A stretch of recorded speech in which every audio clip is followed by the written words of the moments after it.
Yes po, magandang araw and welcome muli sa ating video today. Ngayon po, samahan nyo ako, bisitahin natin at pasyalan yung talaga namang mainit na pinag-uusapan ngayon sa social media, viral at trending na pinakabagong station po ng EDSA Bus Carousel, yung Phil-Am QC Station. And tingnan natin kung ano nga ba yung itsura nun sa actual, kung bakit mainit na usapin ngayon yan sa social media. So mula nga dito sa may main avenue sa Cubao, dyan tayo sumakay ng carousel bus papunta po dito sa Phil-Am QC Station.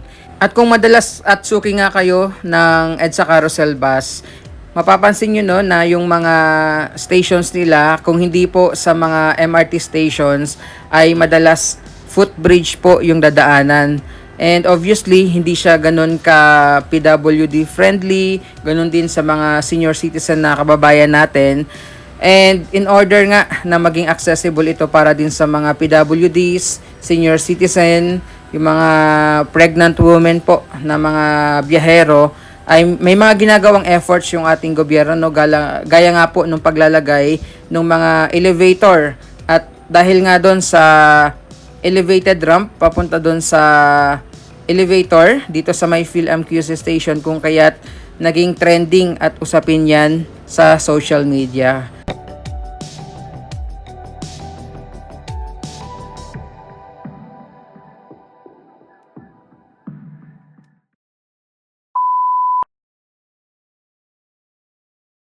Lumagpas tayo. Umabot na tayo sa monumento. Hindi ko alam, akala ko hindi ko kasi narinig yung Phil-Am Station. So, pagpabalik pala doon sa Cubao, after daw siya nung SM North. So, sakay tayo ulit pabalik. Kaya sabi ko kanina, ba't parang ang tagal? Yun pala, lagpas na. Ayan. So, sakay tayo ulit pabalik ng Cubao para makita natin yung Phil-Am Station. Ang trending na station po, dahil doon sa PWD ramp.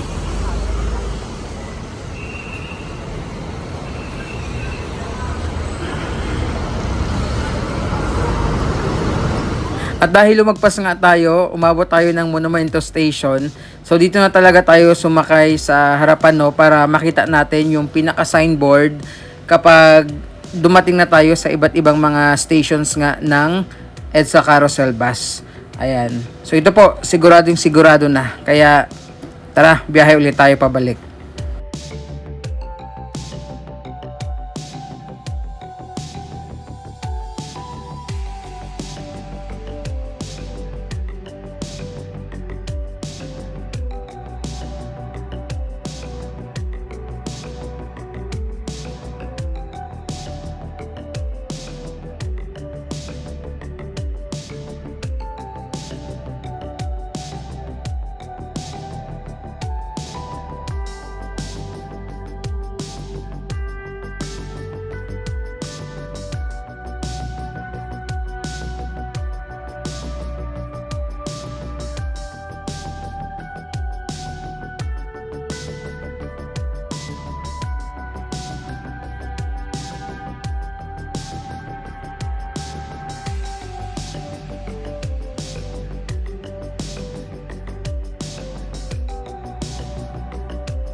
So kagaling lang natin ng North Avenue Station, and sabi nung sinakyan natin na bus kanina, sabi ni Kuya, after daw ng North Avenue Station, going southbound yung Phil-Am QC Station.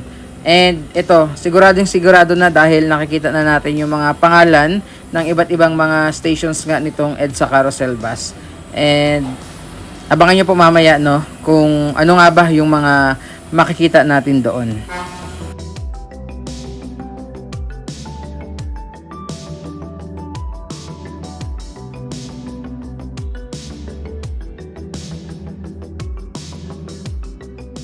And finally po, nakababa na tayo dito sa PhilAm QC Station ng EDSA Carousel Bus. Nasa right side yung hagdan paakyat at yung elevator nga na papunta dito sa taas po ng footbridge. So, tingnan natin kung bakit nga ba siya mainit ngayon sa social media, viral at talaga namang trending. So, pagdatingan natin, actually ilan lang kami bumaba kanina sa bus, no? Parang nasa 3 katao. And ayan, merong mga tiga-media rin dito na kumukuha ng mga pictures and videos. So, ito po yung pinaka-itsura niya sa taas. Ayan, bagong pintura. Yan yung sa may northbound area. At ito naman yung papunta ng southbound.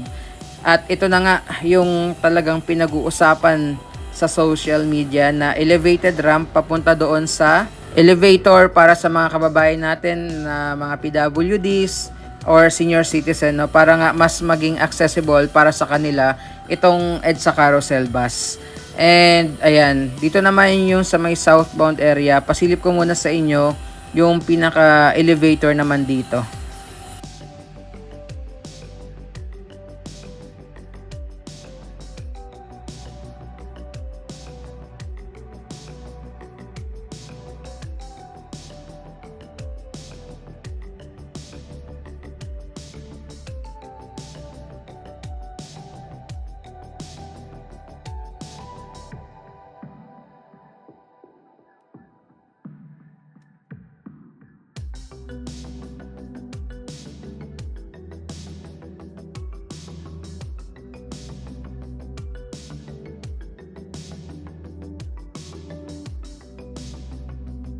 Pakita ko sa inyo yung pinaka-elevated ramp. Ayan po. And sabi nga nung ibang mga netizens, the intention is good pero hindi daw po safe para sa mga gagamit ng wheelchair, especially yung mga PWDs.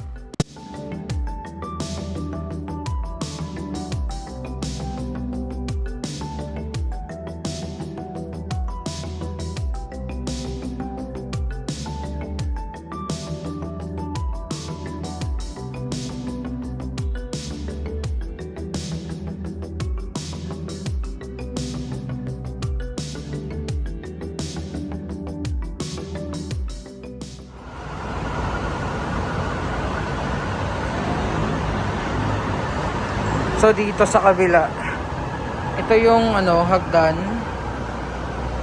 Ayan. Tapos ito naman yung ramp, no, going doon sa elevator. Ayan, no.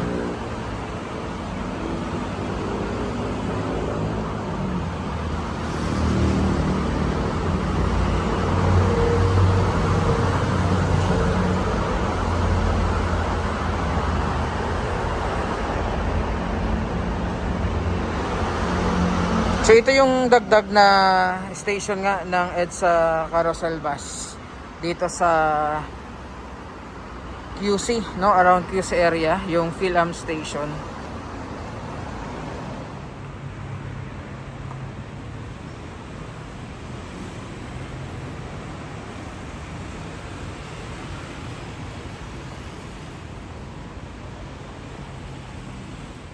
Ayan, yung controversial na elevated ramp for PWD.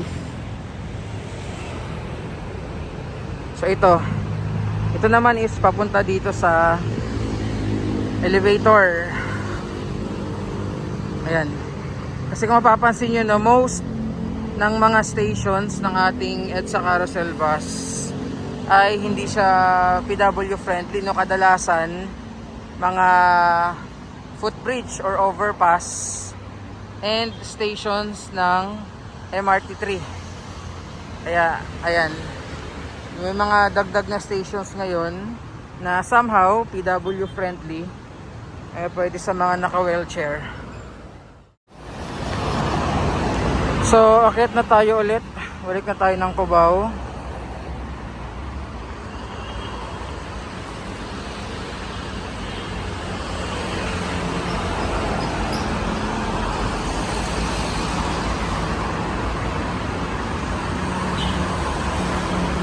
Pero mas okay ito compared sa ibang station. Kaya doon sa Ortigas sa Guadalupe. Sobrang nakakapagod.